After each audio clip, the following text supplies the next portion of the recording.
This is a Glass Box Media podcast.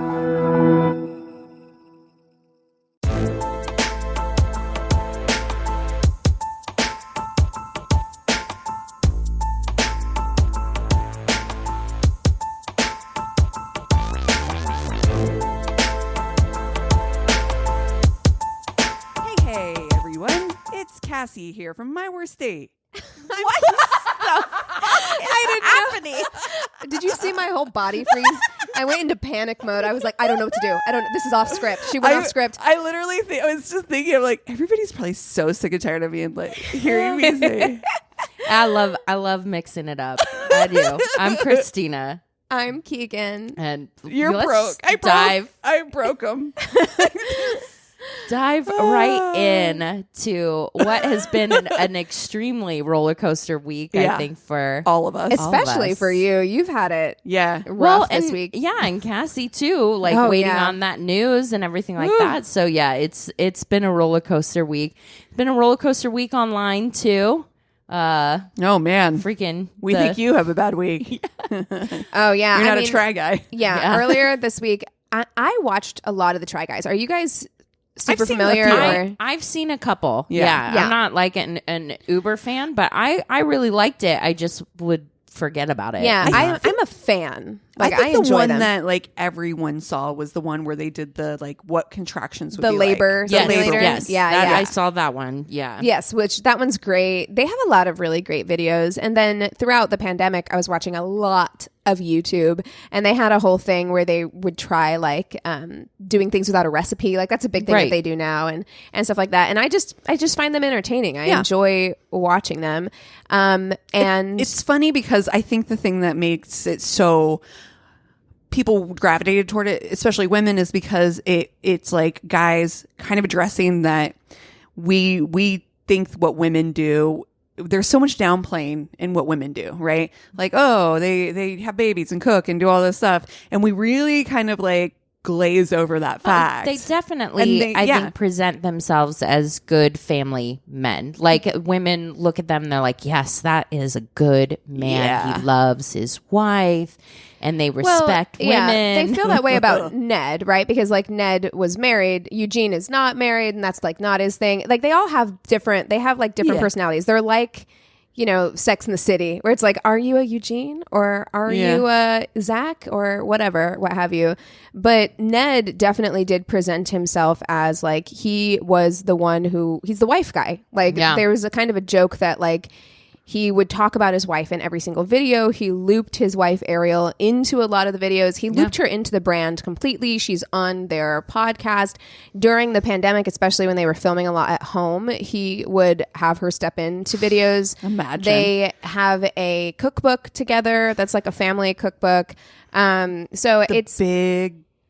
For a year. He dated an employee. Pretty much, right? And I think that is so okay. So earlier this week, there was all of this like speculation because there was like a big long Reddit post. Like fans were going down this like rabbit hole because people were like, it looks like you edited Ned out of this video. Like there was a video where he was a judge for one of the like Without a Recipe episodes, and like you could see him like in the background for things, but then he wasn't. They cut him out of the judge panel. They edited him out of the entire episode, and people were like, why is that? Then they were like launching their own. They have their own like merch and clothing line and stuff, and they were launching their new tracksuits. And they were like, okay, why is it only the 3 Try Guys and Ned isn't featured in this ad? So then fans were starting to be like, what's going on? What's going on? And then somebody posted a picture or a video. Granted, it was like far away and blurry. Like it was like it looked like someone was standing pretty far away and zoomed in. So it's pretty blurry. So it's like, you can't really tell what's going on. Somebody hired somebody. But they were like, this is Ned making out with this not girl his wife who works for the Try Guys, was like a producer who was like in some of the videos. Like she had been in the videos, and I bet you they've taken those down off of YouTube now, but like she had been in some of the videos in the past when they just like featured some of their producers to have them talk or do something. And of course in like lots of group pictures from like the holiday party. She would be in the pictures with them because she's a coworker, basically. And I think that more than anything is probably what got him fired. Well, and then didn't her husband or boyfriend? She married? Yeah, I didn't know. His name is Will. I think he posted DMs on Reddit. Oh, so shit. that's the thing that I heard is that he posted DMs like because he had caught them like a while ago, and this was before him and Ariel got married. Oh, he caught. So this was a long time ago because they've got like kids. They've been married for years. No, not Ned and Ariel, not Ned and his wife. Whoever the woman he was cheating on. I don't know her name. His wife's name is Ariel. Oh, okay. That's the mistake. So the employee, the coworker, was going to get married to her fiance, Will, and he caught evidence of them cheating. They decided to stay together and get married, but then obviously all of this still happened. And so they've been together for like a year. And here's the thing. I feel like this is our second week in a row talking about something that's very similar, but people are people. People are always going to fuck up. Like that is something that happens. It's the prolonged.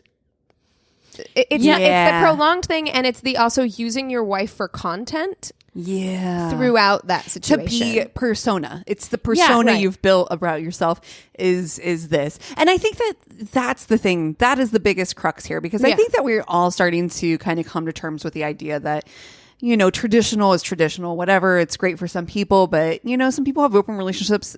Some people are fluid. It's whatever. I think that this is full on cheating because they are not in an open relationship, first of all. Second of all, you've built a brand on being a traditionally married husband. It's the brand. Yeah. And it's the parasocial relationship that gets destroyed. It's the same thing with John Mulaney. I think people were in part so like upset and hurt in quotes by that whole situation because they felt like this was someone that they knew, and he presented this very kind of like clean cut image, and he used his wife as content. Correct. Right. Yeah. And so his brand was, I am Mr. Clean Cut married guy who doesn't want kids. Right. So So then exactly. So when you do that, you are opening yourself up, like, and it's okay. Things happen. Not every relationship is going to last forever. And like, there's a way to say like, you know, whenever that was happening, we were very happy and all of these things. Like, there's a way to do that, but this wasn't it. Yeah. Like, you know what I mean? Like, that's the thing. I don't think we should necessarily hold them up to this expectation that they have to stay married until they're 85 to satisfy all of us. But like, and I think there's something to be said about that too, because then there's the argument of like, well, you know, it's not anybody's business what their relationship is, but it's like the Marjorie Taylor Greene, right? Isn't it her that she and her husband are getting divorced because she cheated on him with their, I don't know, her sex guru? Her trainer. Well, her trainer.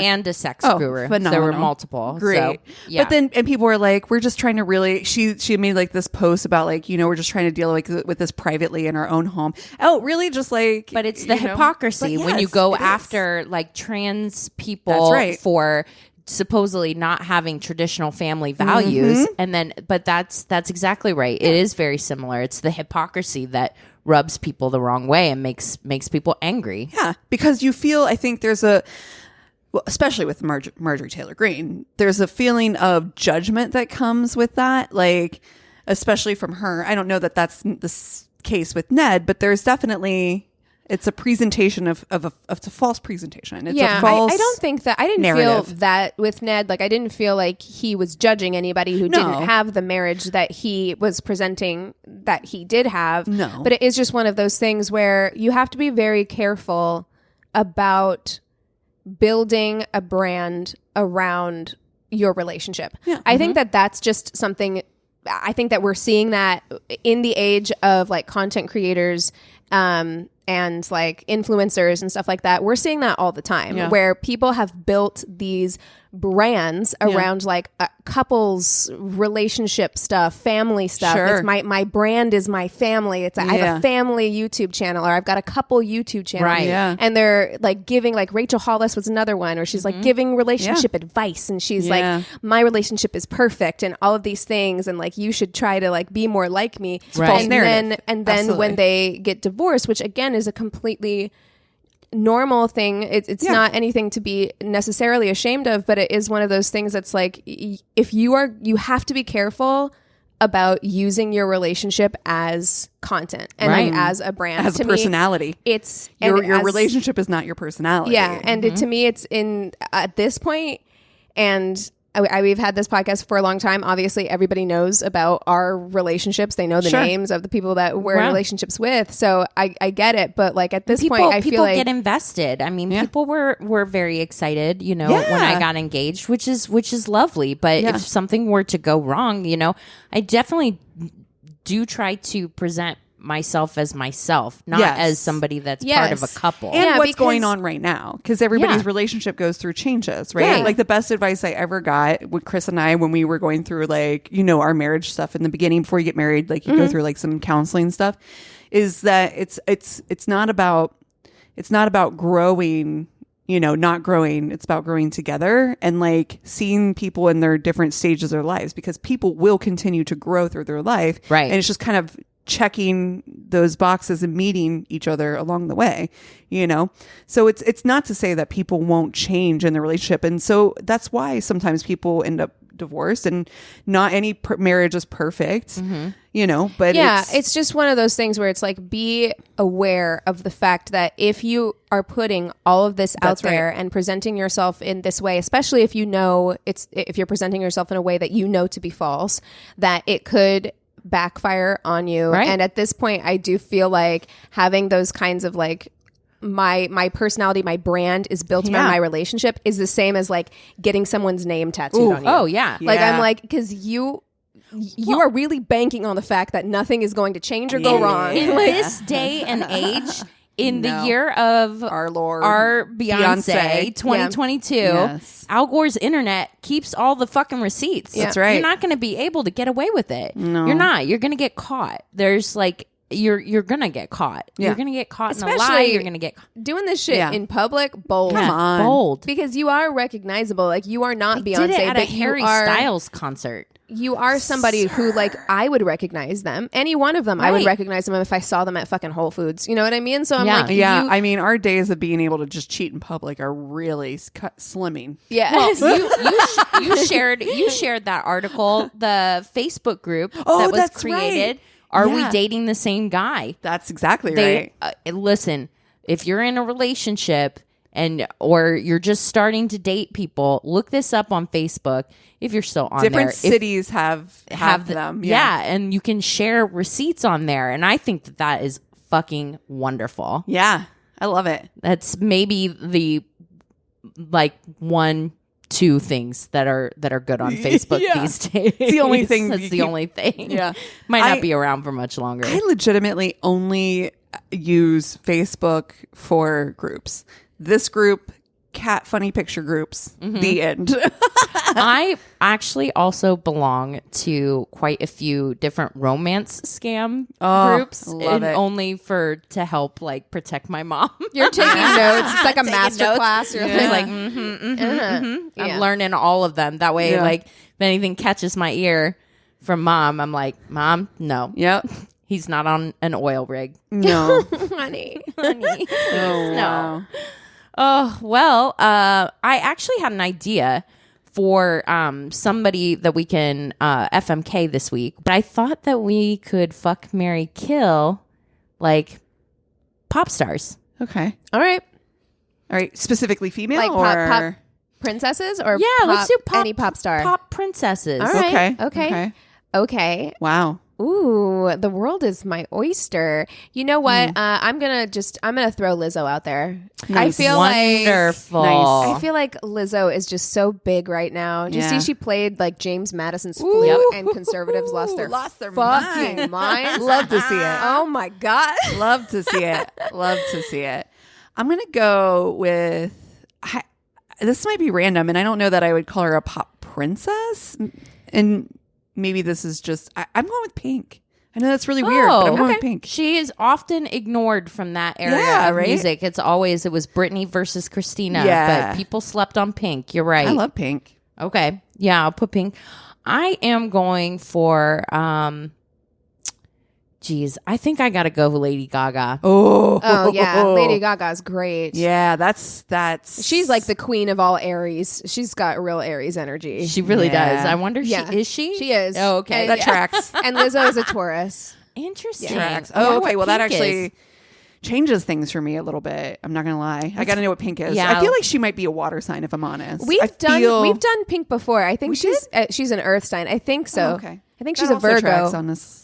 What I love is the really different like personalities or personas too in there. Yeah, they're three extremely confident women. They're very confident. I do love that all three of their brands are very inclusive. Mm-hmm.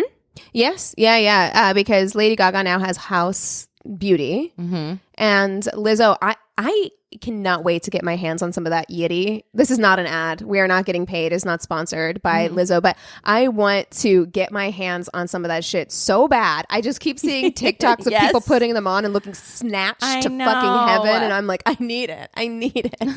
I want to be one of those people who can pull off wearing like a short like leotard. Oh, 100%. You know, and like a pair of boots or something and wear it in public and not look fucking ridiculous. Oh my God. I want it I think so bad. That era for me was 20 years ago, but yeah. I want it for myself, but I don't know if it's in the cards. I don't know if it's in the cards for me. She's a Virgo. Yeah. Sorry, I had to like take the really long route because so much sense. you write Pink birthday. And then it was like just Pink sign. Then it was literally just Pink signs. And I was like, oh my God, what's Pink's I think birthday? we did do her before. That's why I remembered Virgo. I'm happy to do her again because I do like Pink a lot. I mean, I can pick somebody else. Oh, I don't care. No. Let's Pink it. All right. I enjoy her. I really like back in the day, I really liked Pink a lot. Some of her music has not aged well. I re-listened to something and I was like, oh God. But it was the early 2000s. Oh, of course. Well, I mean. Of course. It was like, that's everybody. But I do think that she is such a confident person. She's somebody who's been very open. Like her and her husband, Carrie Hart, they seem to really, really love each other. But they are a couple who like had problems, worked through them publicly, but dealt with them, I think, in a very like mature and respectful way of each other. And like, I really dig nice their relationship. Yeah, I do. It felt very honest at a time when you weren't getting that kind of like honesty from people where they're just like, we love each other, but sometimes he gets on my fucking nerves. And like, you know, I appreciated that. This one's really hard. It is.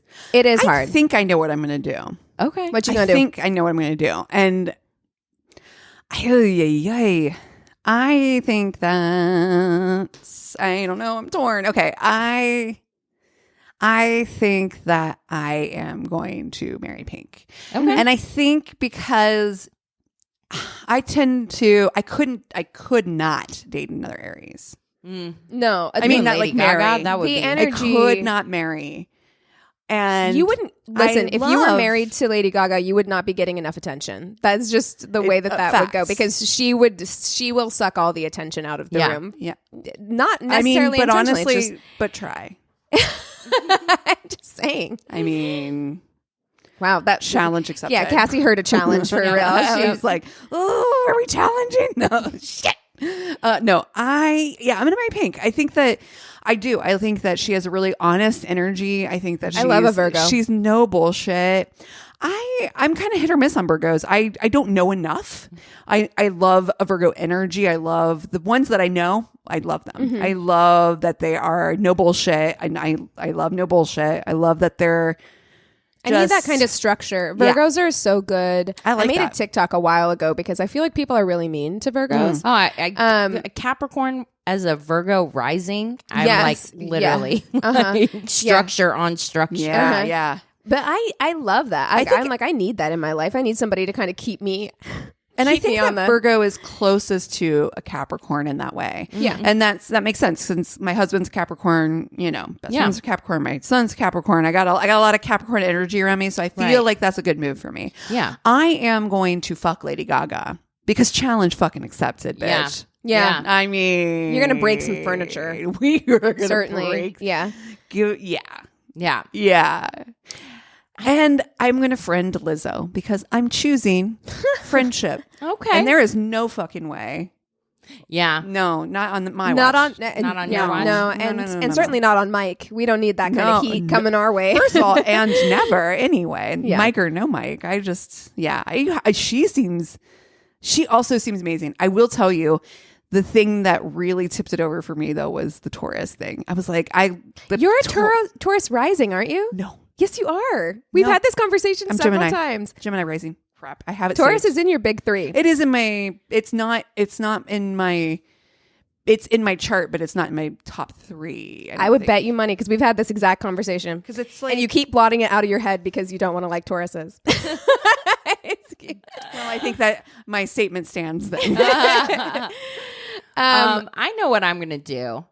I actually posted a TikTok the other day. I came across a video of a beautiful woman twerking.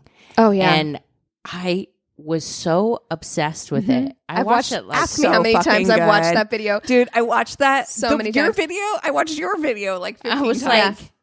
I watched it and I watched it with Eric and he just started laughing because I was like, you don't realize like we wouldn't know each other if I could do that. And I told him that. I was like, we wouldn't know each other because I would be on a whole nother level if I could twerk like that. And I'm going to marry Lizzo because she's going to fucking teach me. Oh yeah. She is going to fucking teach me how to move my body. She is so body positive and confident, and the way that she moves is just amazing. And I just want to soak all of that in. I think she's so fun. I think she's down to earth, and just all of her friends I want to be friends with. So I'm marrying Lizzo. There are a few people who I feel like you can look at and just say like, they make me feel good just by watching. Just like watching any them, video she puts up, I'm just like, why does this make me smile? It just makes me feel good. And also, why aren't we friends? I would love to be friends. Why are we not friends? I feel like because I tend to be a serious person, Lizzo has the most joyous soul of the 3. I mean, you're right. You know what I mean? True. And I need that energy in my life. And she just definitely seems to be the one that just has...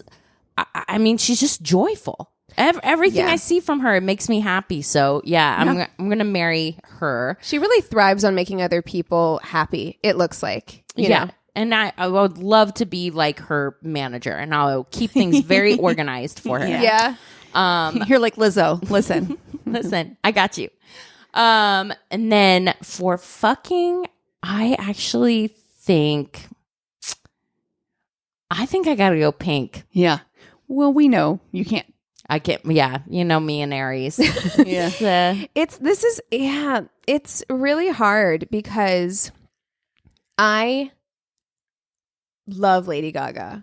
I do so too. much. Like I think she is incredible. Like I think that her energy is incredible. She's so talented, so smart, so driven. smart. Yeah, so ambitious. But it scares me a little. Like I'm like, it might be. I'm willing to say that like I'm intimidated. Like truly, I'm like absolutely. I'm a little it's intimidated. Like dating a 10. Yeah, it is. I'm a little intimidated by her. I don't think I could marry her for that reason because I'm scared. I love a Virgo. Virgos keep my life on track. I also love a Taurus. I love earth signs, just period. But I think I'm gonna marry Lizzo. Yes. Yeah. I'm gonna marry Lizzo. I just feel like if I'm coming home from like a hard day's work. I honestly feel like that's the most similar to Tony. It is. Yeah. Yeah. For sure. She's got just a real pure energy about her, like a really pure quality. I feel like she would help me make me feel like my most confident self as well. Yeah. Like she would never let anybody talk bad about me fucking ever, you know? Oh, no. Oh, right. Ever. Like she would step in and fight for you for sure. Although so would Pink and Lady Gaga, I think. Yeah, Yeah. I wouldn't want to.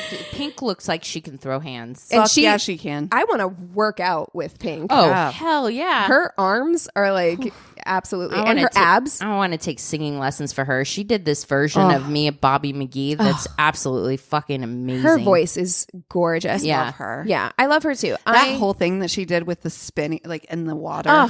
Yeah, Oh. and I want her to teach me how to do that, like aerial Yeah. stuff because she's good at that. I think I'm going to fuck Pink for Yeah. that reason. She just feels like she is athletic. Yeah. We're going to do stuff in a swing, suspended from the ceiling. Like I mean this in a good way, but I also kinda feel feel like she has the most masculine energy. Do yeah, you know what I mean? Yeah. I do know what you mean. I can Yeah. dig that. Yeah. Yeah. Where I'm just like, yeah, she's.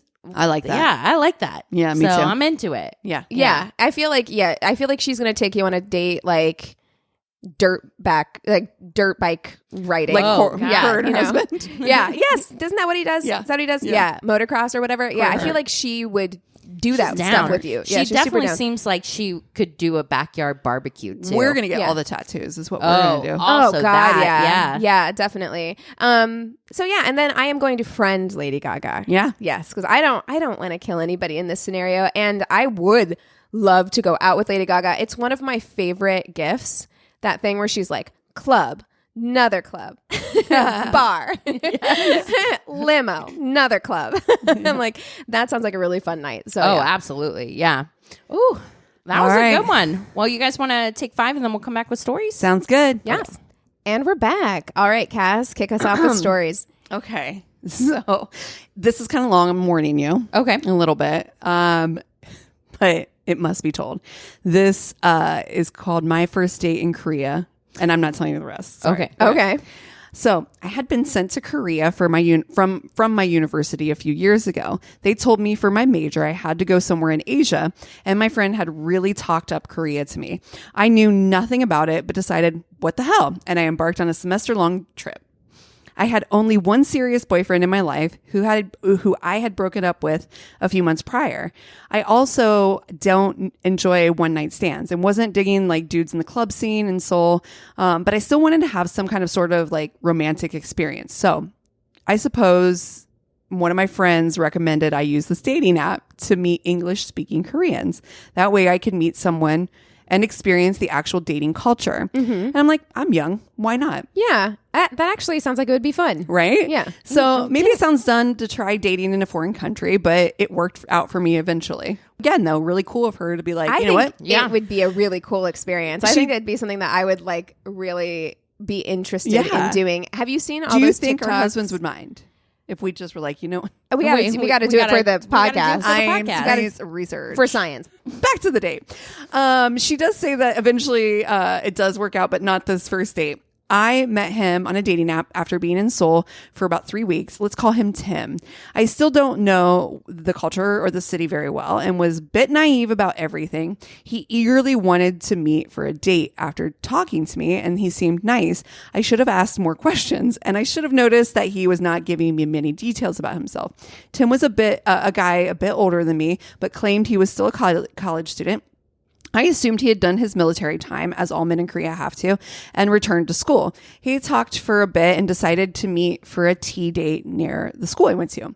He wanted to come to my dorm originally to pick me up, but I live in an all-women's dorm, and I didn't want him to know exactly where I lived. Smart. Yeah, Very smart. So instead, I insisted that we meet at the main town center near a subway.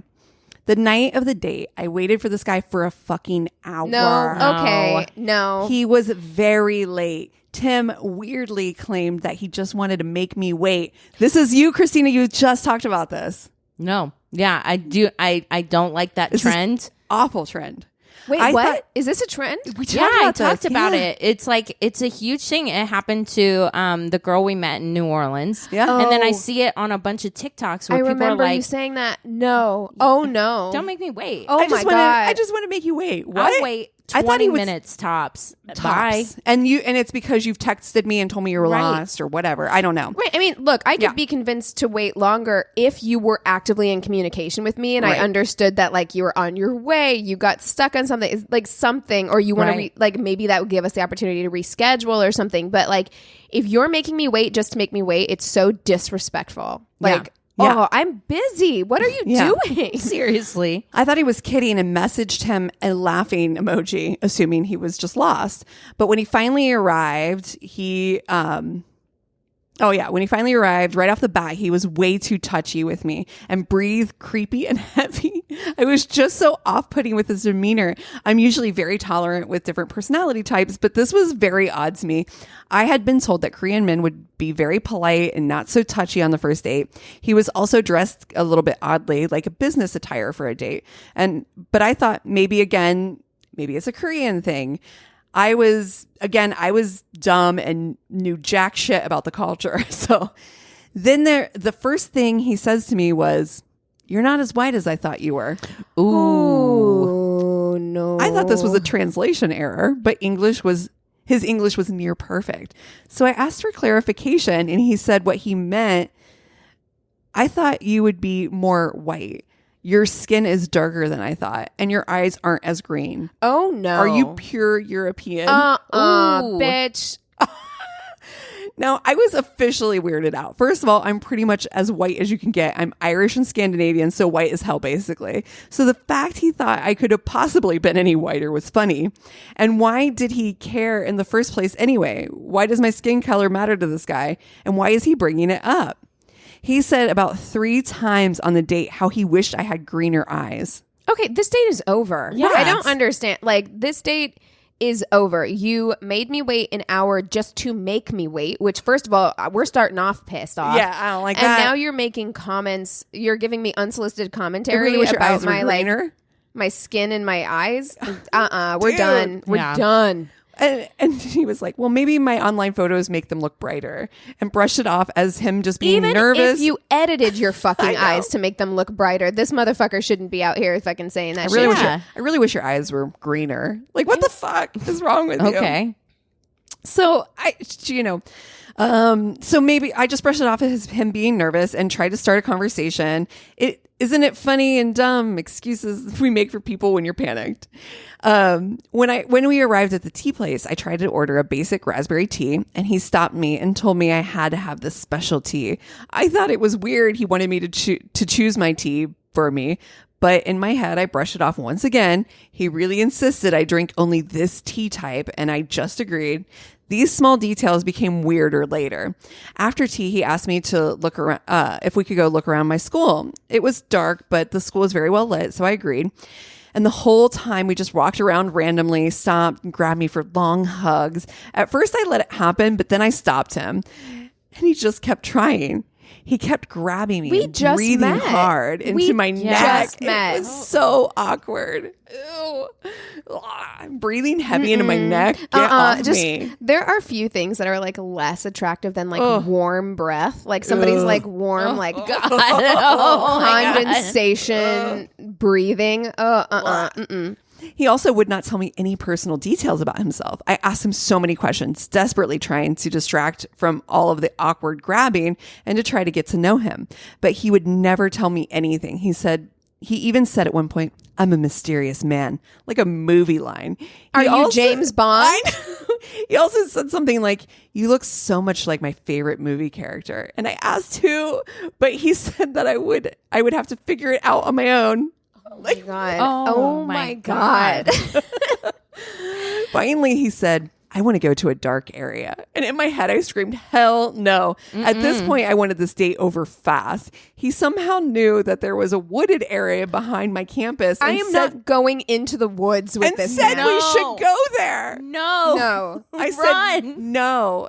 And that I wanted to stay near campus and town, but he kept pushing. Finally, he grabbed my arm and started dragging me there. Stop it. He said, "I can't let anyone see." And I started to panic. I finally ripped my arm away and just demanded we leave and go back to the main road immediately. Looking back, I don't know why I didn't ask for help or get angry.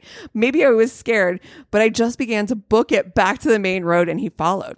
Oh, God. We ended up in front of a hospital near the center of town, and I told him it was time for him to go. I made some excuse, and he was pleading for me to stay. I told him we could meet the next day, lying, and I would message him. I just wanted to get away from him at this point. I was pretending it was all okay just so he would leave.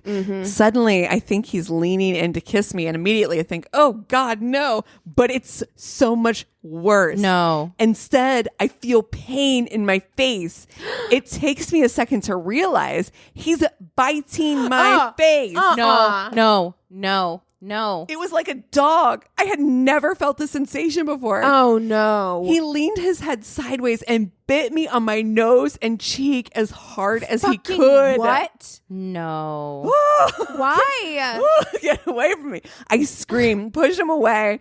His face looked so freaky, and I barely had time to react in words. Instead, I just ran up the sidewalk until I saw a convenience store on the right. I ran to the back of the store, bent down, and started crying. The man who owned the store started yelling at me, but I couldn't explain my situation. I just begged him in English if I could stay.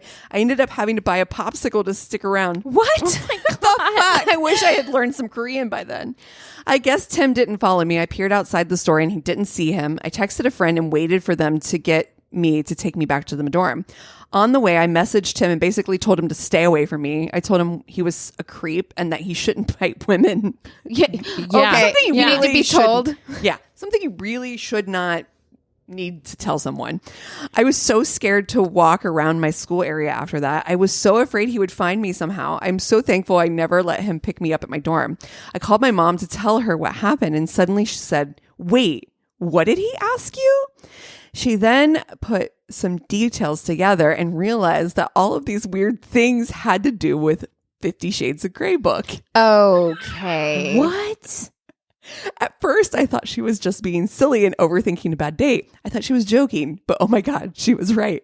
She had recently seen the movie or read the book of something and knew the details, the eye color and the way he dressed and the tea he made me drink and all the random lines he said. It all matches the books and the movies for his dirty little fantasy.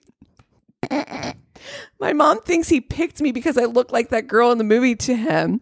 It explains why he was so fixated on my appearance and his whole thing about biting and trying to dominate me. Okay. But look, let me be honest with you.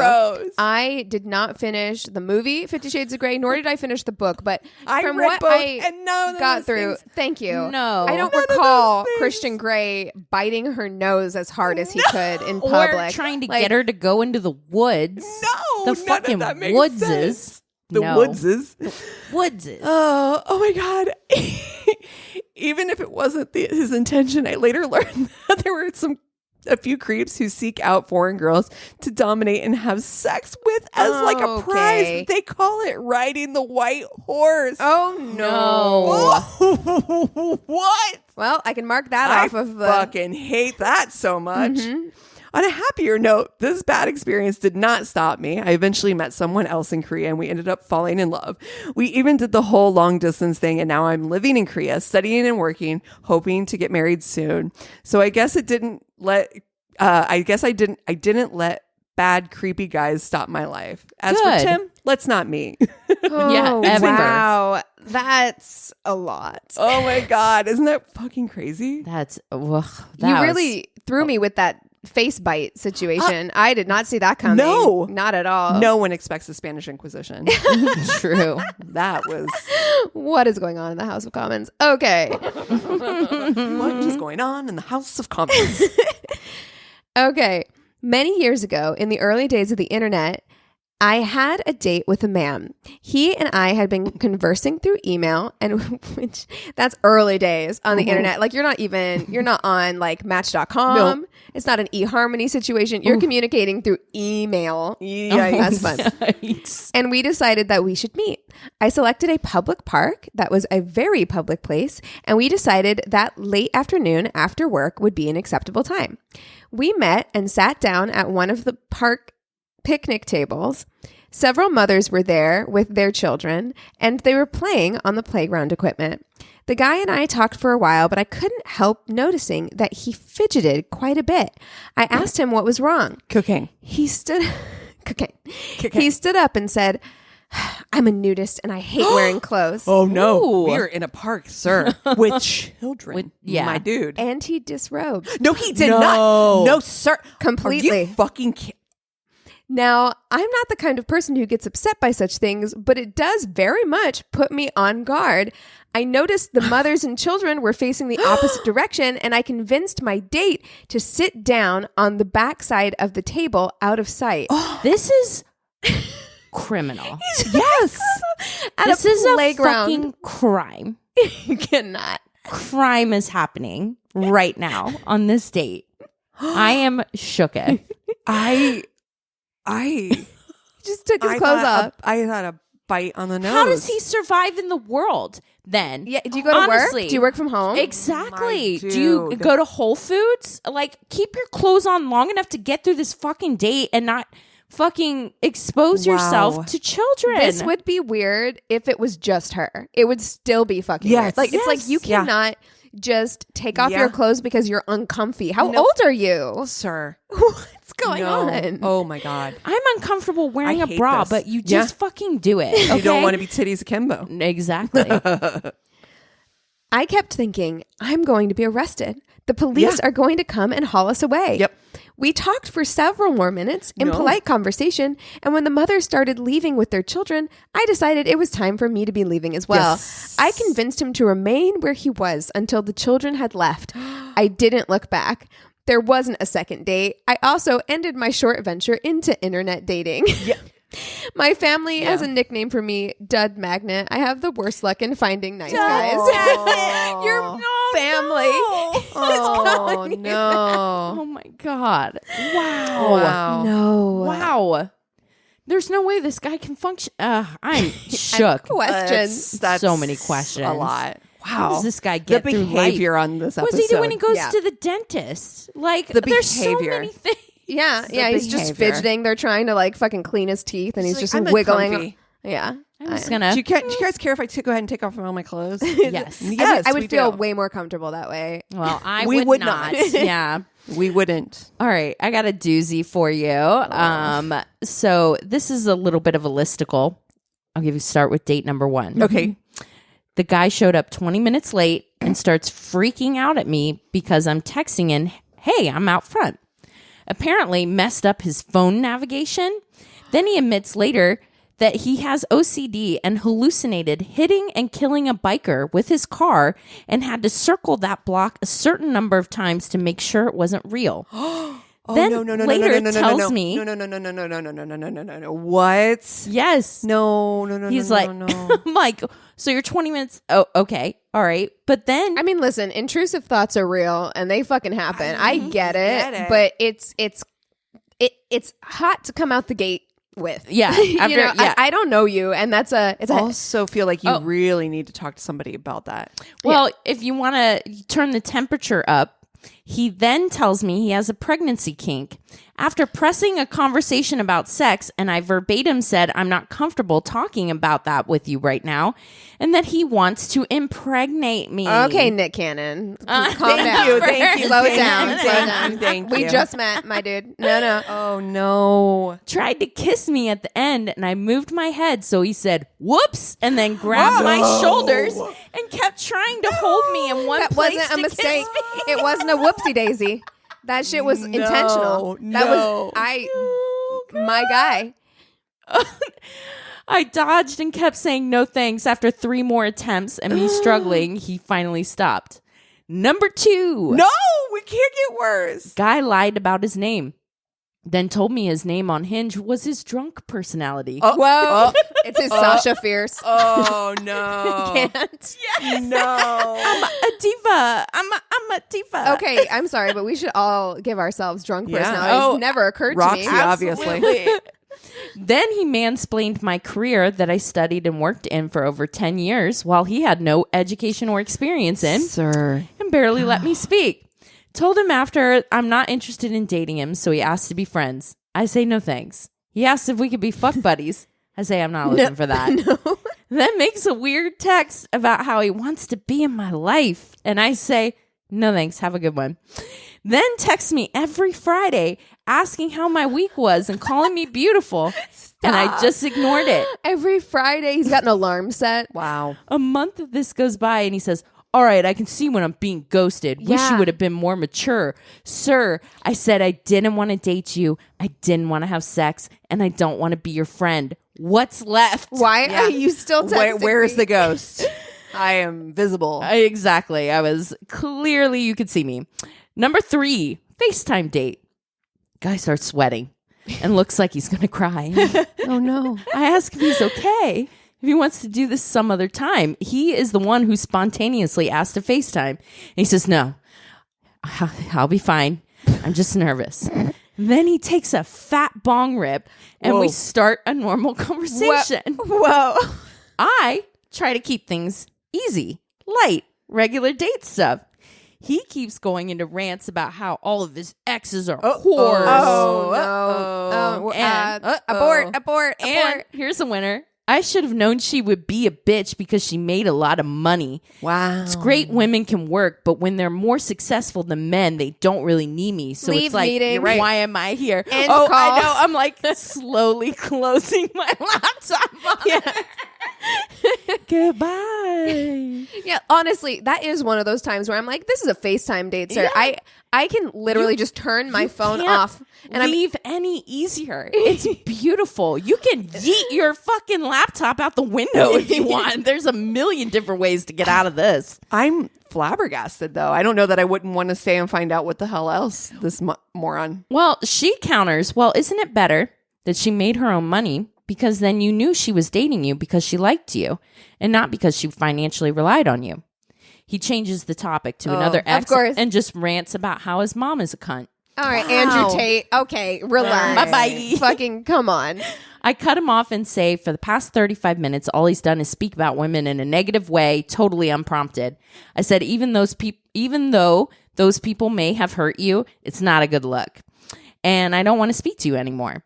He starts crying and saying he really likes me and begs me to go on a date with him. Oh, don't worry. He'll be talking about you on his next FaceTime date. I say no and hang up. Wake up the next morning and I have paragraphs from him about how I'll make him a better man. And we have a deep connection and I'm not like other girls. Just insane shit. I don't want to make anyone a better person. No, that's not my joam. Am I getting paid as your fucking therapist? thank you. Look, am I your life coach? listen, I hope I enrich the lives of the people in my life. That is wonderful. But not that guy. I am not here though to improve, to make you a better person. Like that isn't my job. I'm not here to I'm past the fix me phase. Yep. We're not doing this anymore. No. Okay. This isn't my job.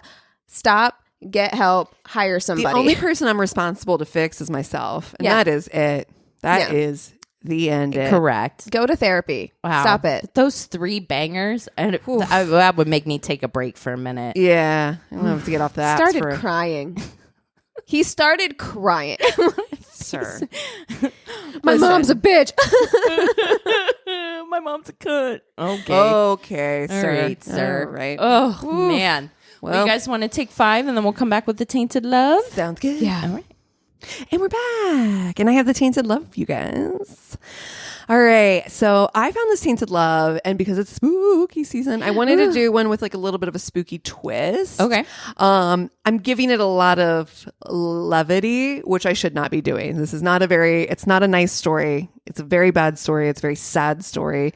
But it does have a twist into the occult. So, Okay. So I do love our Tainted Loves in October. yeah. You never know what you're going to get. It's like, Yeah. throw everything against the wall. Here we go. Yep. It was interesting when I saw it. I was like, oh geez, that is okay. Here we go. So this happened in 2005. It's October 3rd, 2005. It's 3 a.m. in the morning, and Robert Blythe, he is with the wow, I am really blanking. Sometimes that happens. Sheriff's Department. Thank you. Sheriff's Department. Okay. And he's dispatched to this home in this southeast Illinois town near an area called Claremont. When he arrives to the home, he gets there and there is a pregnant woman outside and is like, oh my God, there's been some people have been stabbed and somebody's been shot, and she's panicking, right? Oh no. And she's literally like just in a panic, right? So the officer goes inside, Blythe goes in, he's like looking around, and he sees right away this guy that he recognizes. This is a small town in Southeast Illinois. I mean, so these are people who all know each other. It's a community. Yeah. It's a small town. He knows this guy right away. It's Jackie Jackson. He's 23 years old. And he is standing. He has blood on himself. And he was like, thankfully, guy knew him. I mean, he might have got shot otherwise, right? So the, officer goes in. He's like, what's happened? What's going on? He still doesn't know either. So he's like, I know him, and I kind of trust that I know this guy, but also too, I don't know the lay of the land right now. I see one guy on the floor who's clearly been shot, one guy who has a stab wound, and then just past that is another woman with multiple stab wounds. Oh God. And Jackie, God, horror story. Can you imagine showing up and seeing that? Like, that's terrifying. Tragic. Like, it's tragedy. He's like, what happened? And Jackie is freaking out, of course. So the officer goes to kind of see like what's going on, kind of assess the situation. The guy who had been shot, he's still living, but he is bleeding out. So, the emergency team starts arriving. The other man who's been stabbed, he's been stabbed in the chest, just one stab wound, but is bleeding out profusely and starting really like sanguine, Right. So then the woman, she's been stabbed multiple times, but she is still alive. And so by the time that the squad, the emergency vehicles get there, the boy who'd been stabbed is dead. Ugh. But the man who's been shot is still alive. And then the woman who's been stabbed multiple times is also still alive. Okay. So they get them, head them off to the hospital. Multiple weapons, I feel like, is going on here, right? Going on. Mm-hmm. Yeah. Imagine you show up, you're just some small town sheriff's department. Also a dude just covered in blood. Yeah. Yes. So what's the deal with him? Yeah. So he takes Jackie outside, and Jackie Jackson takes him outside, which, by the way, I watched part of this on Snap, or watched this on Snap to get part of my information. And the way they said Jackie Jackson like 50 times, so many times. Jackie Jackson. I mean, some people's names are just meant to just be said like that. I think I've said it before. I have a friend named Cat Sassby, and I can't she's not just Cat, she's Cat Sassby. There's one of those people who has like big billboards, one of those like lawyers who has like big billboards, but he's like a lawyer and a surgeon. Like that was his whole thing in Springfield, and his name is Brad Bradshaw. Brad Bradshaw. And I feel like anytime you say it, you have to be like Brad Bradshaw. Brad Bradshaw. Right? Like, it reminds me of be like, blah, blah, blah. Blah, blah, blah. Exactly. Fucking Arrested Development. Yes, exactly. Oh my God. Anyway, so Jackie, like, he goes outside with the officer, and he's like, all I know is I wake up from a sound. It's like 3:00 in the morning. I hear commotion happening upstairs. Jackie and his pregnant girlfriend, who's the one who was outside, Lindsay, they were downstairs sleeping. They heard a commotion upstairs, and Jackie was like, get out of here. Like, she was able to sneak out, run to the neighbors, and call the police. Mm-hmm. But he was like, I have to see what's going on. He's like, so I grabbed my shotgun and run upstairs to see what's going on.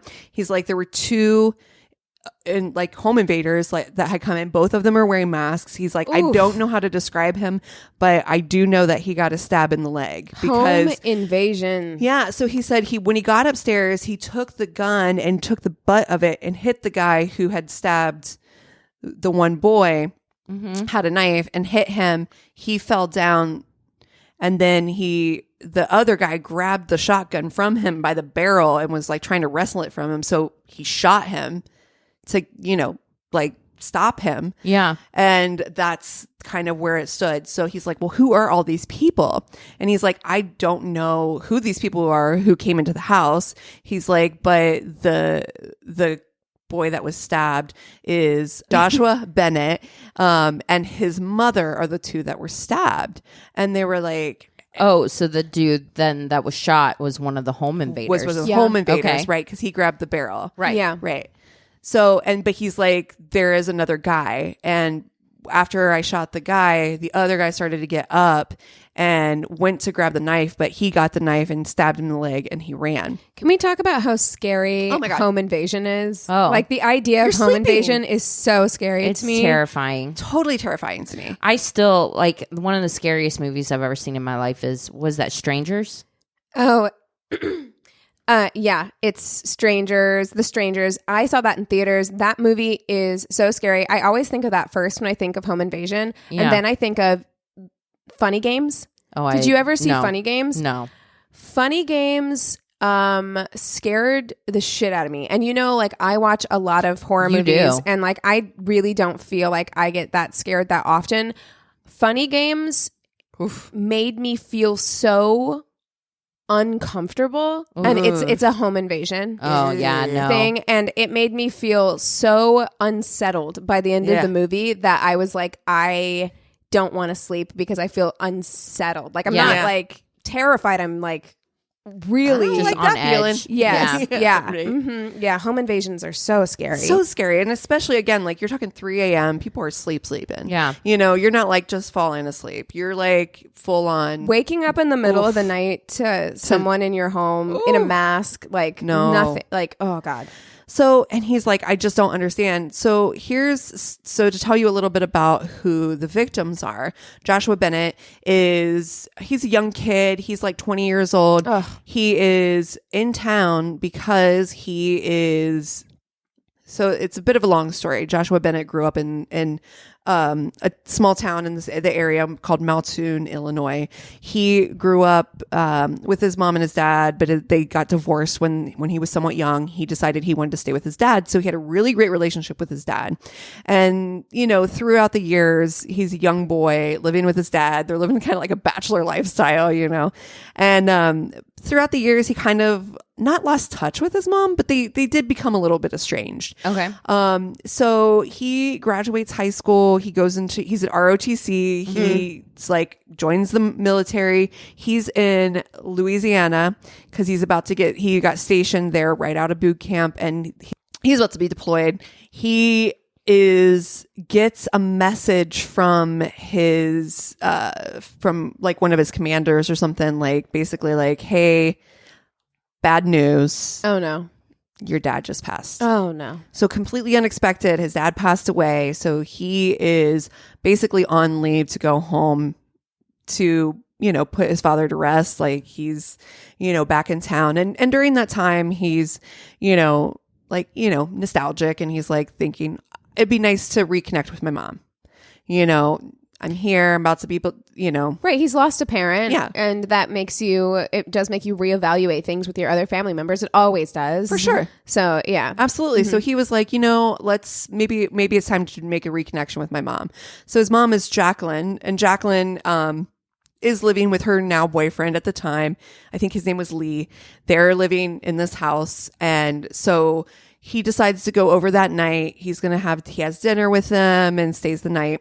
And what happened is when these people broke into the house, Jacqueline went down the hallway and like caught off guard, was stabbed by these people. And so I'm certain, probably hearing the commotion, he woke up, came down the hall, and, basically got in the path. Was he living there? Or was he just visiting? visiting There. Yeah. Because he was visiting his mom so before he was sad. deployed, right?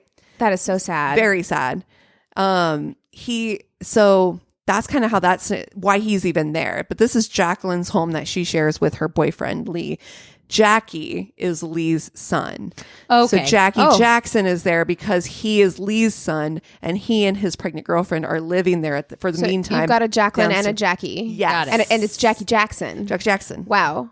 It's a lot. It's a lot of Jack you broke it down very well. Okay. Thank Yeah. you. Sorry, That I answers know. all of my questions. Good, because so. there's a lot of people involved, and there's a lot of people in this house, and Yes. a lot's going on, right? Similar name situation as well. Yes, I understand. It's Jackie tricky. is a guy. Jacqueline is the mother. Jackie is the son. Got of, it. Yeah, her boyfriend. Lee. Anyway, Got it.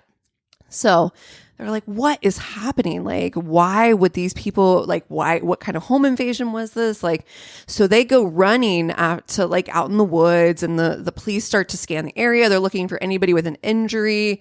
And then they put, of course, a notice out to all the local hospitals. They're like, if you hear anything, somebody comes in with a stab wound, you let us know, right? In the meantime, they have another set of sheriffs who are at the hospital who are trying to interview the first guy. And the first guy, they're like, he's been shot. He's not in great shape. But they're like, if he ends up passing, we're going to get nothing out of him. So it felt very much like a TV show where they're like, the nurses are like, well, I can't really talk right now. They're like, but we need something. It felt very much like, we have to get something. Mm-hmm. We have to get anything from this guy. And so, so the police, again, looking for information, it's in bad condition, but they're able to learn that the guy who, with the gunshot wound, that was one of the invaders, his name is David Lidner. And he only knows that his partner's name is Ricky. That's all he knows. And David tells the police that the lady in the house had put a hex on them. And that's why they were there to kill her. Oh, Jackie? He doesn't say. He says the lady in the house. Oh, so Jacqueline. Jacqueline's the lady. Jacqueline or Jackie's girlfriend. Those are two women who live in the house, so right? Lindsay, Jackie's girlfriend. Okay. Or Jacqueline. Okay. Right. And so they assume Jacqueline because she's the one who's been stabbed, right? So right. And when I hear lady, I don't know. When I hear lady in the house, I think lady of the house. And I'm like, that's 100%. Yeah. Yeah. The person. Well, and now master of the house is in my head. So master of the house. Yeah. So David is like, we had to kill her. She had a hex on us and we had to kill her. And the police are like, come again? Yeah. They're like, pardon? Excusez-moi. So they go to interview Jacqueline, who's doing actually much better. She's in recovery from 3 stab wounds. And she tells the police, she's like, I have no idea who a David Lidner is. And she is completely baffled about like this whole witchcraft thing that he's bringing up. Yeah. She's like, I don't have a clue what these people are talking about. None of that doesn't even make sense. So that same morning, just after 8 a.m., the Lawrence County Memorial Hospital calls and they're like, hey, so we did get somebody with a stab wound. Mm-hmm. He's being very sketchy.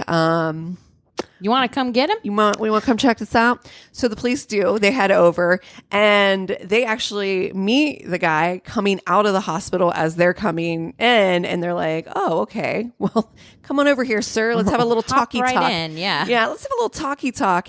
And they find out quickly the guy's name's Oscar Eck. And he's like, so they look at his ID and it's Oscar R. Eck. And he's like, oh, yeah, my middle name's Richard, but I go by Ricky. People call me Ricky. Okay. So this is all starting to track. This is all starting to come together. Ricky said he got injured during just a drywall. He was doing some drywall, 8 a.m. And a knife fell out of the drywall. A knife fell out of the drywall right into his leg. Mm-hmm. Yeah. Listen, I don't do home improvement. You would be lucky if I was able to like hang a picture straight in my house. Right. So maybe, I don't know. Is drywall like a dangerous situation? I mean, I guess maybe if you were like doing it on stilts, doing a real tall ceiling kind of thing, it could be tricky and it could be dangerous. I but don't it's think not like really sharp objects. You though. use an a knife. X-Acto knife to cut it. Oh, yeah. okay. So maybe you drop the knife and it like stabs you in the leg or something. The knives that they use are just the ones that you push up, like the box cutters. Box cutter knife. Interesting. Yeah. Okay, I'm just saying because I'm like. Doesn't seem like the most dangerous job in the world. Right. But it doesn't feel like you're getting a stab wound into your leg. But accidents happen. Who knows? It feels like something like the stab wound that you would get from a box cutter doesn't feel like the kind you would need to go to the hospital for, if I'm honest. Also, tell me about the hex, Ricky. Yeah. So while being interviewed in the parking lot, 2 women come up and join them. It's Irenia Cotner and Jenny Wolf. While Oscar or Ricky stayed at the hospital for treatment, the officers asked Jenny and Irenia to join them at the station to be interviewed. Just like, hey, I know you're coming to pick up your friend here. Yeah. Do you know anything about what's going on? And of course, they don't have a clue what's going on. But they do agree to go to the station to be interviewed. But they don't have anything substantial. Like literally they talk to him, but there's nothing to go on. And so they have to let Irenia and Jenny go. Police, meanwhile, are doing a background check on Oscar, who has no prior convictions, nothing of any, nothing of any note at all. Right. And they're like, okay, well, let's check out where he lives. So they go to his home and they meet his roommate, and roommate's like, sure, come on in. Misty is like, sure, guys, for sure, come on in. And they notice right away that Misty has some books on the coffee table that are about the occult. And they're like, that feels suspicious considering the way that we've been told about the hex, and we would like to dive more into that. Right. And so they're like, hey, Missy, why don't you come down to the office? Come down to the office. Come down to my office. Yeah, come to my office. You're fucking fired. They're like, let's take you to the station, find out what's going on. Maybe you have some more information. And so, Missy does go to the station and does admit that she knows Jenny and Irenia, and that they had all worked together at a local store, and they met at the store and they kind of shared some common interests. And those interests were, witchcraft, mostly like light witchcraft, like, sage your home. Light. And, Yeah. You know what I mean? Yeah. Yes, Crystals. dabbling. Yeah. Just kind of dabbling in diet vehicle. witchcraft. I get it. Yeah. And I'm into it. I'm That's- 100 Go for it. would sage house, would have crystals. Love Do. witch talk too. By Yeah. the way. Witch talk is Yes. a lot of fun. Amazing. It's Yeah. really fun over there. Yeah. It's love really fun and also slightly weird. Like sometimes you get some witch talks where you're like, is this okay? Yeah. Am I have a hex? This feels borderline. They're like, how to make someone fall in love with you. And I'm like, I think maybe we've gone too Not far. supposed to do that. Yeah. But yeah, they were doing kind of just small time stuff, saging, again, candle ceremonies, like yeah, seances. And it started getting a little bit more and more. Irenia, the eldest of the friends, like she's their elder by like 10, 15 years. Like, so she's quite a bit older than them, but they all have this common interest, but she claims the position of coven, leader of their coven. And She gave herself that title. She's like, I'm the oldest. Ipso facto, I am the leader of this coven. There you Okay. go.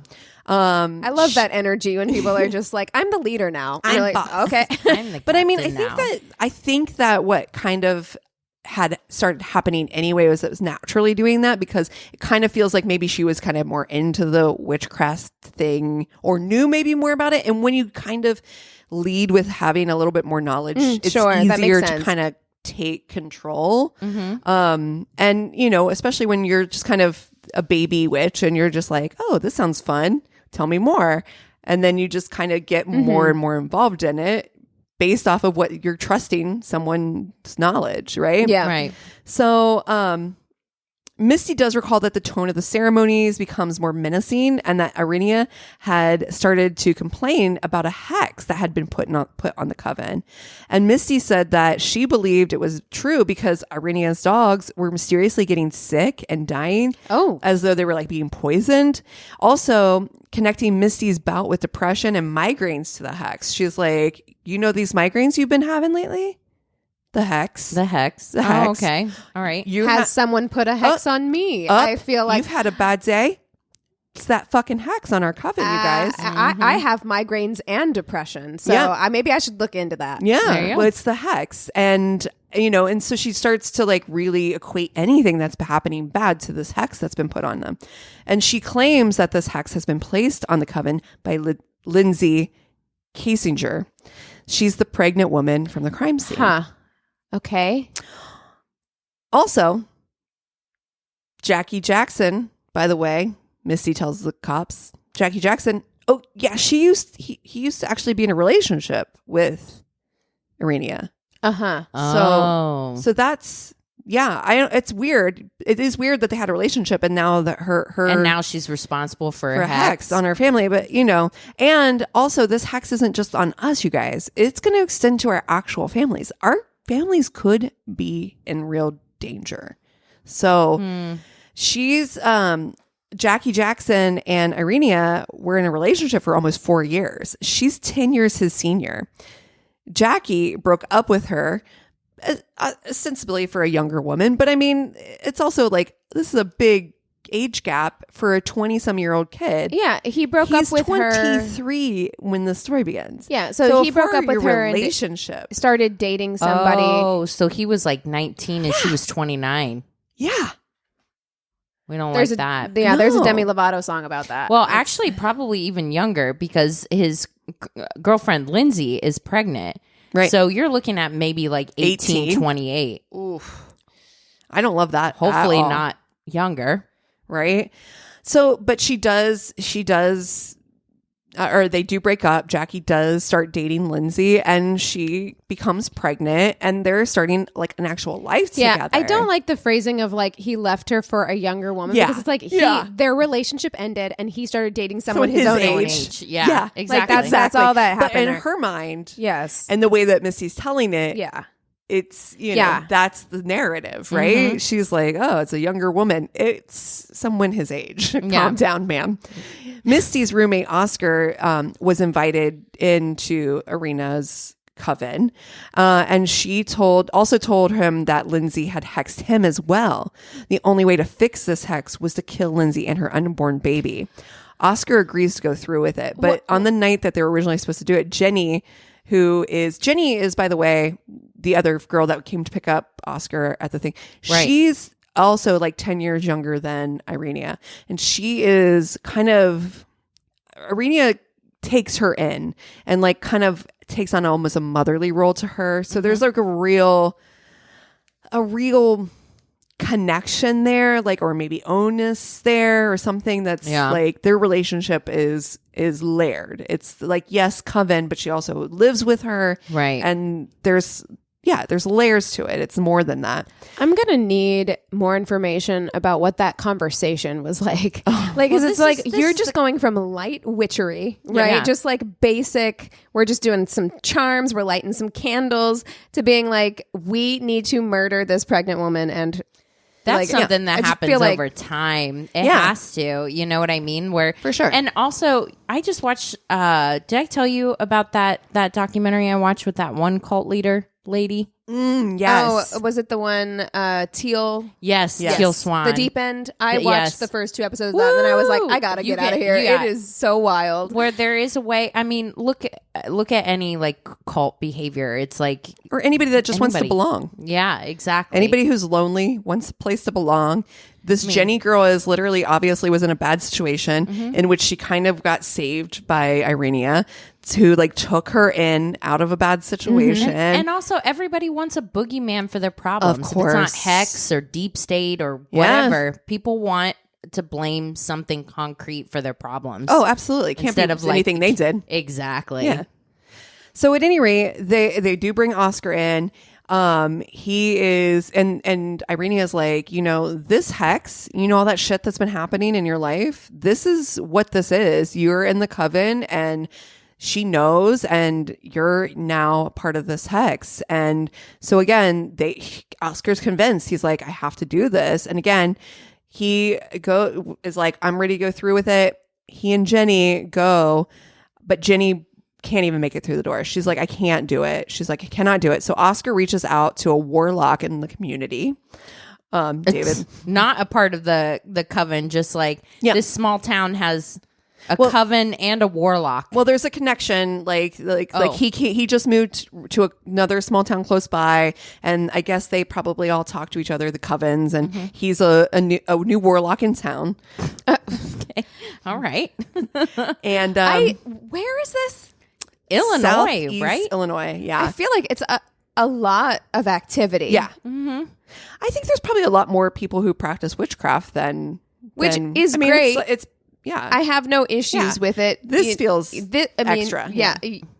Some light witchery sounds like a good time. Yes. Yeah. But this, it feels very heavy on the witchy community in this small town. Strong community there, I guess. Yeah. But David Lindner is who he reaches out to, and Irenia decides to involve him in the plot. The night before they were supposed to go do this, they decided to hold a seance. And she lights all these candles, and she's like, I can read the candles, and the candles will tell us the answers, and I can understand what they're trying to say, and through the candles. So they just kind of ask like yes, no questions. And she's like, the spirits were clear. Lindsay had to be sacrificed as part of a ritual, and it had to be done by the time the candle burned out, or their whole families would be at risk for death. Don't worry, guys. Also, to protect you on your journey. 5 sub-demons will be joining you to protect you. Sub-demons? I can't get any like alpha demons? No, I got it. It's just also they don't have like any skeptical people in that group because I'd be like, do you just beef her because she's with your ex? Yeah, you know what I mean? Yeah, like, it feels weird. It does. It feels like I need a little bit more evidence. Like I can't just take your word for this. I'm sorry. Well, they're in. Okay, sounds great. Legit. So again, like I'd said, they climbed through the kitchen window. Jacqueline, hearing the noise, came down the hall into the kitchen. She surprised them in the dark, thinking that she was Lindsay. They stabbed her multiple times. Oh, God. And then again, when Joshua, coming out to her aid, was killed in his efforts of trying to save her. That's my terrible. goodness. Oh, that's terrible. Awful. Irenia is the clear mastermind of this and has convinced her fellow followers that everything that was in their life was bad. Jacqueline does recover from her stab wounds. David, who was shot, one of the Letner, the warlock, who was shot, he actually went into a coma recently, like very soon after he was interviewed by the police, went into a coma and succumbed to his injuries. Oh, God. So he ends up dying as well. In the end of all of this chaos, Misty, Jenny, and Oscar all join forces. They're like, nah, we got fucked. You said there was a hex. We believed you. And they turn on her. They all turned on her. Yep. They all joined forces against Irenia, who claims that, and they claim that she was the one who was the mastermind. She was behind all the decisions. She planned the entire plot to kill Lindsay so that she could get Jackie Jackson back. Why? In what universe would you think that would work? Like, there's so much delusion here. Yeah. That's like strong delusion. Yeah. In what world do you think that this man, this 23-year-old kid who just lost his pregnant girlfriend, would be like, you know what? Let me hop back in your bed. Yeah. Can't wait to get back in a 33-year-old bed. That doesn't, no, sir, ma'am. October 5th, 2006, the jury decides that she is guilty on 3 counts. She's guilty on conspiracy of murder, first-degree murder, and first-degree attempted murder, and home invasion. So she gets 57 years in prison. That Misty doesn't feel like... I feel like you get life for something like that. Like, it feels light. It feels She will light. be like 93 like 90. by the time But she gets she out. didn't do any of the actual... She didn't do that's why. any Okay. actual physical Yeah, killing. that's why. Yeah. Misty, she pled out to conspiracy to first-degree murder. She ended up only serving... She's already out. She served 7 years.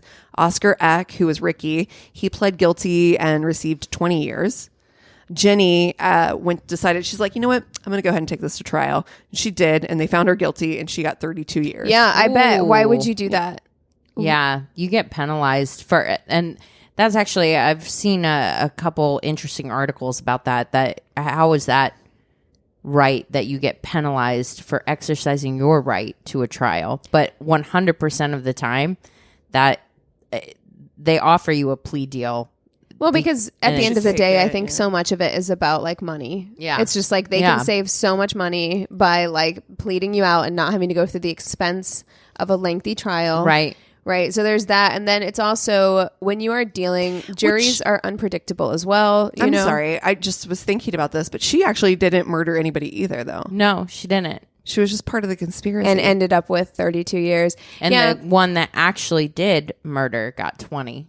Yeah. Yeah. Our The only justice system person is it's fucked. very strange thing. Yeah. Yeah. Wow. I did not know that story. I really didn't. And I feel like stories like that usually get sensationalized. Yeah. There's usually a million It was Dateline snaps. Like, it was on Snapped. Yeah. It was a decently recent one on Snapped.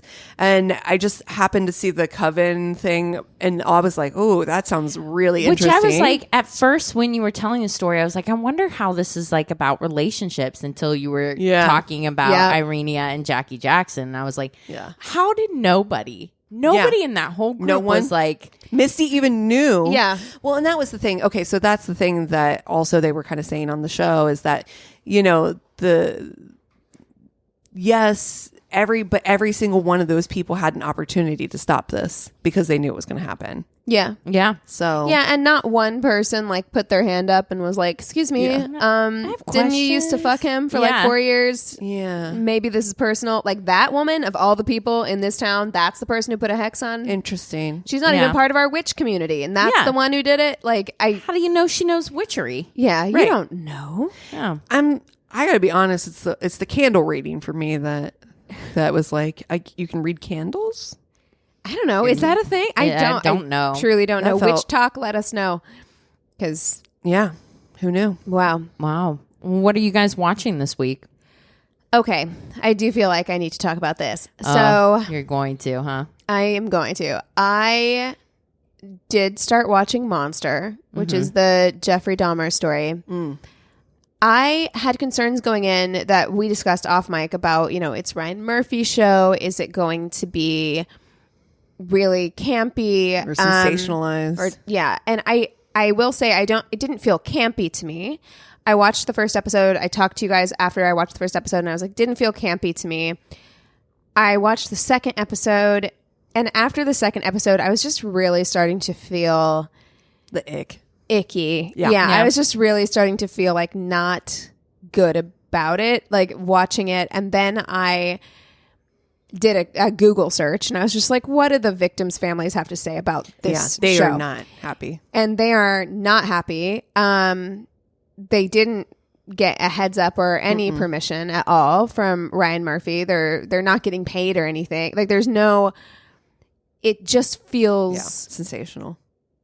And I can say I don't think the show is trying to sensationalize it. Sure. It's just it's so from his point of view, and I understand that because I'm like, when you have someone like Jeffrey Dahmer who is so unusual, he's so outside of the norm of like how people want to understand how it happened. Yeah, they want to know like how someone's brain works like that. Like how did they grow up? Like I get it that there are so many things from his perspective because it's so unusual for most people to try and comprehend, but it's the fact that they actually like marketed it as being like respectful to the victims and everything like that. They really did. There's a lot of stuff saying like, we made this in mind to be respectful for the victims. And from what I read, like a lot of the victims' family was like, they could have reached out to us. No, they did not. Yeah. They could have offered, because they're going to make bank on this. Yeah. This is now the most successful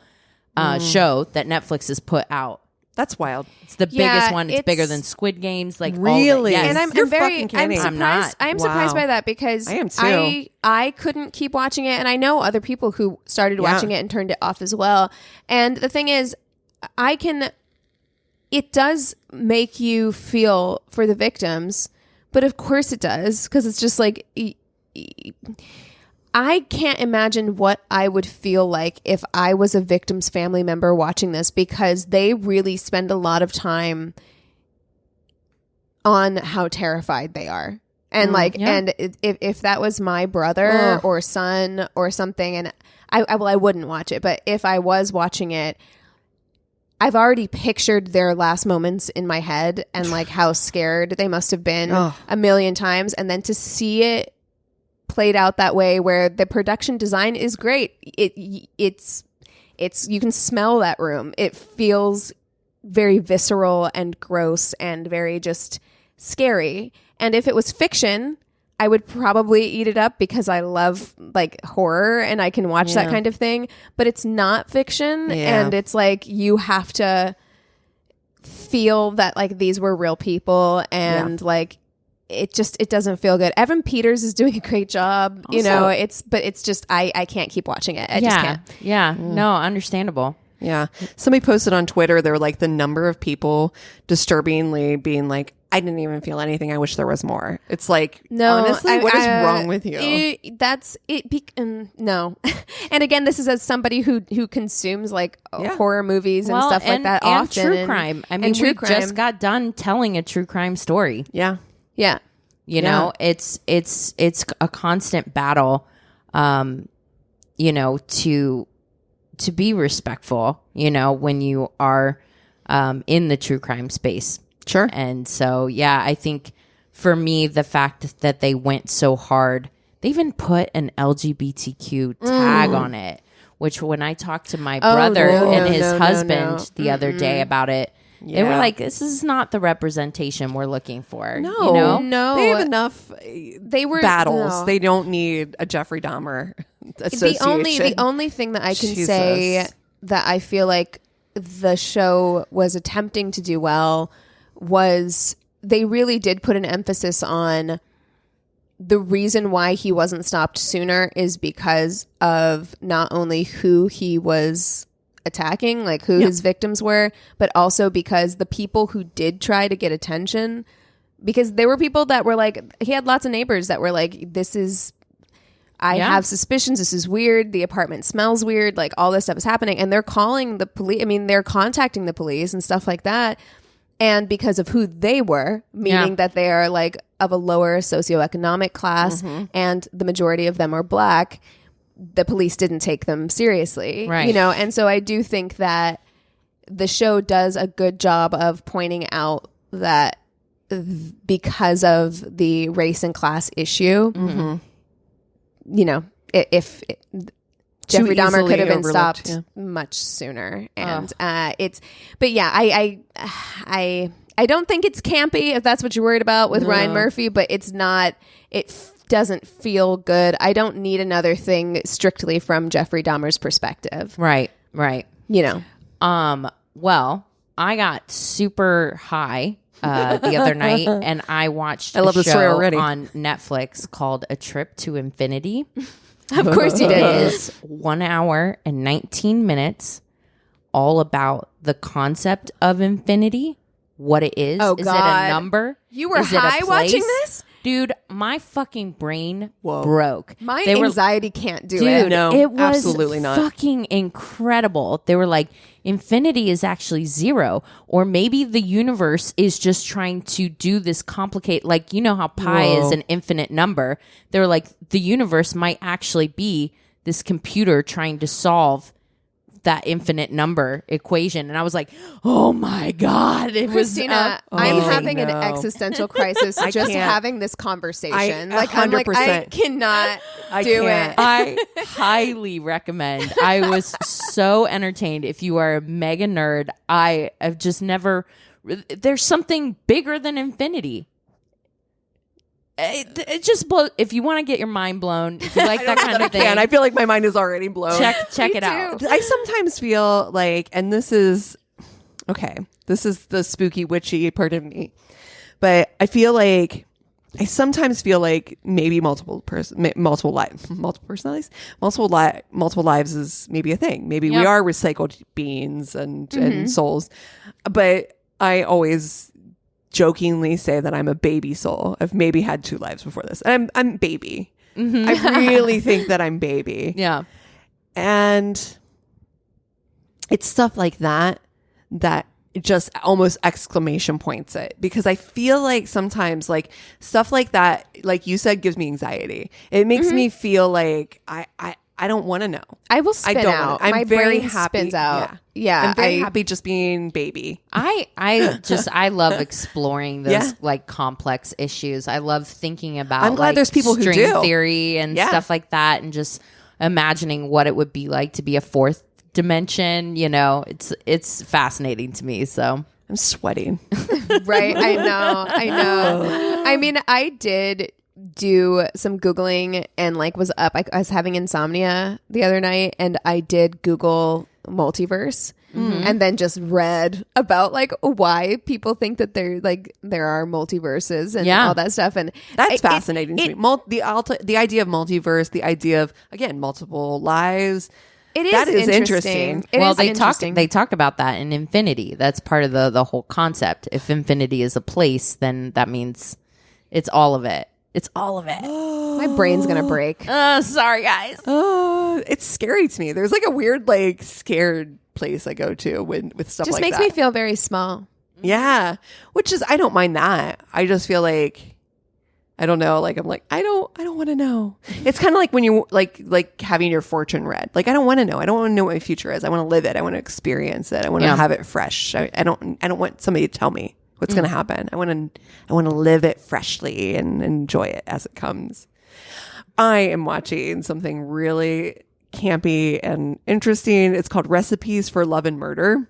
Okay. And it is on, of course, it's on Acorn, and on Prime, and it's cute. It's just like this cute little, I mean, cute in the way that like there's Recipes for Love crime. and Murder. I mean, there's crime involved, but I mean, like it's a light show. She is a she writes for the local newspaper. It takes place in South Africa. She's from Scotland, but she writes for this local newspaper. She usually writes recipes for them. And they were like, "Oh, we have to cut out the recipes. We're doing an advice column." And she's like, "I don't want to lose my job. I need this job. I'll do the advice column." And so it's like her kind of like taking these people's like advice letters as they come in. And the first one she gets is this guy or this woman who is possibly being in an abusive relationship. And so, but then that person ends up dying in the first episode. So like, it's like the ongoing story is like, oh no, what happened to her? Okay. And she's it feels like, I feel kind like of like Murder, She Wrote-ish. It's a very Murder, She Wrote-ish type of vibe. Exactly. When I mean by light, it's that kind of thing. It's that energy where it's like, it's her snooping around to find out who done it. It's very whodunity. Yeah. Okay. Agatha Christie vibes. Yes. Got it. Yeah. Well, cool. If you guys have something that we should watch, if you have bad date stories, if you want live show tickets coming up October 28th at Dynasty Typewriter in Los Angeles, also available for live stream, go to our one-stop shop of website. It's myworstatepodcast.com, and we love you so much. Cheers. This is a Glass Box Media Podcast.